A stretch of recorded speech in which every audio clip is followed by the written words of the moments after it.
Hello guys, मी आहे ज्योती म्हणजे ज्योती मेकवर. मी खूप वर्षानंतर माझ्या मामाच्या गावाला जात होते. मी आहे नागपूर बस स्टँड. मी ST बसने जात होतो. बसला खूप वेळ होतं. मी बसले होते सीटवरती. बस बघायला गेली तर ह्या आजीबाई माझ्या सीटवरती बसून गेला. मला खूप राग आला.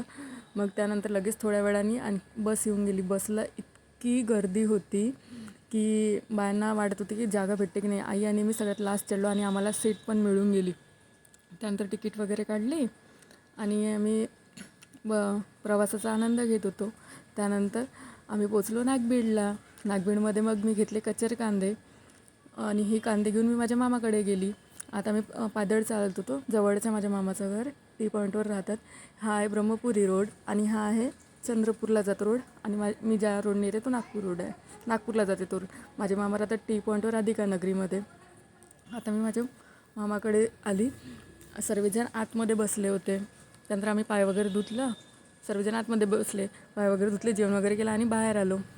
त्यानंतर मामी, माझ्या मोठ्या मामी आणि आई बोलत होत्या. ऋत्विकाचा नवस होता, त्यांच्यासाठी कपडे घ्यायला जायचं होतं. म्हणून मी माझ्या लहान मामीला फोन करून दिलं होतं. आणि ब्रह्मपुरी रोडवरती एक आफताब म्हणून शॉप आहे कपड्यांची.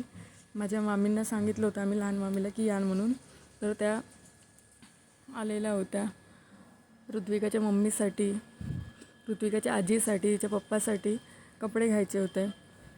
माझ्या मामी बोलत होत्या की आम्ही म्हटलं की खूप वेळची वाट पाहत होतो, खूप का बरं लेट आल्या वगैरे. आम्ही तर त्या सांगत होत्या मामी की खूप गर्दी होती दुकानामध्ये म्हणून वगैरे. मग त्या ताईंनी साड्या दाखवल्या. ही ऋत्विकाच्या आईसाठी साडी घेतली, ही मामीसाठी म्हणजे ऋत्विकाच्या आजीसाठी. त्यानंतर घरच्यासाठी पण साड्या घेतल्या. आम्ही कपडे घेऊन झाले. त्यानंतर आम्ही काउंटरवर गेलो. घरच्यांसाठी साड्या आणि ऋत्विकाच्या पप्पासाठी शर्ट पण घेतला मग आम्ही. आणि त्यानंतर मी छोट्या मामीकडे गेली. डांगरू वगैरे खाल्ला, थोडीशी मस्ती वगैरे केली चिकूसोबत. चिकू बघा ना कसा हसून राहिलेला आहे. त्यानंतर रिटर्न आम्ही ऋत्विकाच्या घरी गेलो, माझ्या मोठ्या मामाकडे. ऋत्विकासोबत थोडीशी मस्ती केली. ती बघा कशी हसून राहिलेली आहे. आता तिला खूप मजा येऊन राहिलेली आहे, अशी लाजून राहिलेली आहे बघा, मस्त हसते ती. त्यानंतर सकाळ झाली. मी ऋत्विकाची आंघोळ व्हायची होती. मी तिची वेणी घालून दिली आणि तिला विचारत होते मी की तुझे किती केस कापणार आहे म्हणून. नवस असला तर केस आणि नाककान वगैरे टोचतात मुलींचे. त्या ती बघा कशी बोलून राहिलेली आहे. काय ऋतू तुझ्या नवस मग काय तुझे बाल ही चुटी आपण टाकतोन कट करू. केस कापतोला काटतोन म्हणते ती. तिंडी थोलूची पिंडे. आज काय आणि मोबाईलमध्ये बघून उडून राहिलेली आहे. संडे आज काय मागची सांग, मुलगी संडे दिसत होती ना? ऋत्विकासोबत खेळायला येते रोज. संडे आज आपली बाईची छंदे आता ती सांगून राहिलेली संडे आहे, थोडेसे केस कापायचे आहे तिचे. नवीन तिला मोबाईलमध्ये बघून खूप छान वाटून राहिलेलं आहे. त्यानंतर ऋत्विकाने आंघोळ केली आणि बांगड्या वगैरे घातल्या. बॉम्बे बाई का बांगड्यांना बांबी बांगडी म्हणावं लागते त्याला. काय म्हणावं लागते? मस्त बोबडी बोबडी बोलते, खूप छान बांगडी. वाटतं. कुठं चालली तू? आंघोळ झाली वगैरे. आम्हाला सर्वांना देवाकडे जायचं होतं. घरी सकाळी सकाळी मंडप टाकला बायांना. संध्याकाळच्या स्वयंपाकाची तयारी करत होती. भाजी वगैरे चिरत होते बाया.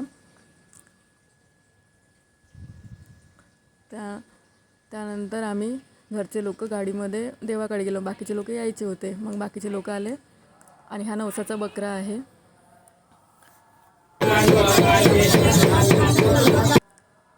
नंतर बकऱ्याची आधी पूजा वगैरे करावं लागते.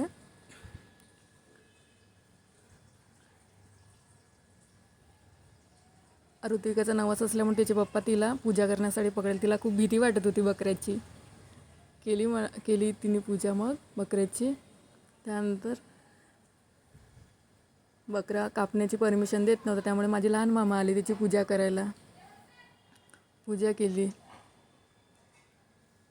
त्यानंतर सर्व पाहुणे आले आणि आता वेळ झालेली होती, आम्हाला घरी जायचं होतं. पण आता ऋत्विकाचे केस कट करायचे होते. तिची आत्या तिचे केस पकडणार होती, सोनूताई. तिची आंघोळ केली, तिला येल्लो ड्रेस घालून दिला.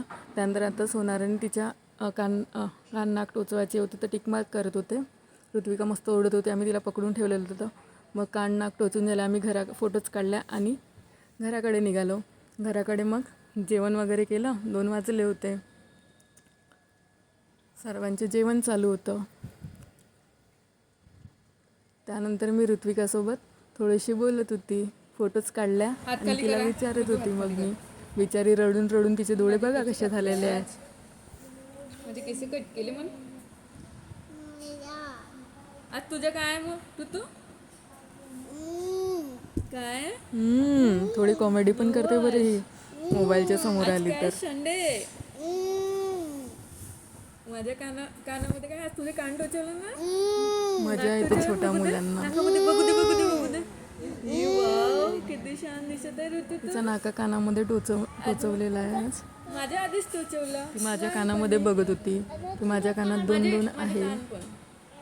दिसत आहे? हा, ती दोन सांगत होती की उद्या माझ्या कानात दोन दोन टोचवणार आहे. तू रडली ना खूप. किती कशी रडली. उद्या माझे दोन दोन करतात. ओके ना, तुझ्या नाकात दाखवून देऊ आपण. नाक दाखवून दे. नाक कसं दिसत आहे बघ. ई. ई. कान पण दुसरा कान दाखव. ई.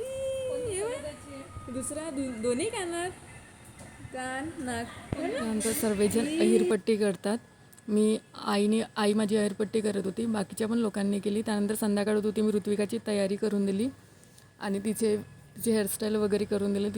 तिने वेगवेगळ्या पोजमध्ये फोटोज काढल्या. पोज पण खूप छान दिल्या तिने, स्माईल खूप छान होती. त्यानंतर मी पण तिच्यासोबत फोटोज काढली आणि ऋत्विकाची आत्या छोटी योगी, मी तिच्यासोबत फोटो काढली. ही माझी लहानपणीची मैत्रीण, आम्ही खूप लहानपणी मस्ती करत होतो. त्यानंतर आम्ही चौघांनी फोटो काढले, ऋत्विकाची आई सोनू म्हणजे ऋत्विकाच्या 2 आत्या आणि मी. त्यानंतर नेक्स्ट डे आम्ही गेलो कटाऱ्या मारुतीकडे. तिथे ऋत्विका आणि मी दोघींनीच फोटो काढला. त्यानंतर 2-3 दिवसानंतर मी माझ्या छोट्या मामाकडे गेली. संध्याकाळी झाली, आम्ही गेलो ब्रह्मपुरी रोडवरती समाधान एक हॉटेल आहे, तिथे जेवण करायला. आता जेवण करताना मला विचार आला, हे लोक तर नॉनव्हेज खाणार आणि मी काय खाणार बा म्हणून. मग मी थोडी विचार करत होते. आम्ही गेलो आतमध्ये. सगळ्यात आधी पापड वगैरे खाल्ला. मी थोड्याशा फोटोज काढल्या, व्हिडिओज बनवले. त्यानंतर मग मी बोलवली पनीरची भाजी आणि चिकूनी बोलवलं एक तंदुरी चिकन, त्याला खूप आवडते. तो तंदुरी चिकन खाण्यात मस्त होता. त्यानंतर आमचं जेवण आटोपलं, आम्ही फोटोज काढल्या. ही आहे माझी छोटी मामी. त्यानंतर जेवण झालं, आम्ही घराकडे निघालो कारण की नेक्स्ट डे आम्हाला रामटेकला निघायचं होतं. Bye bye.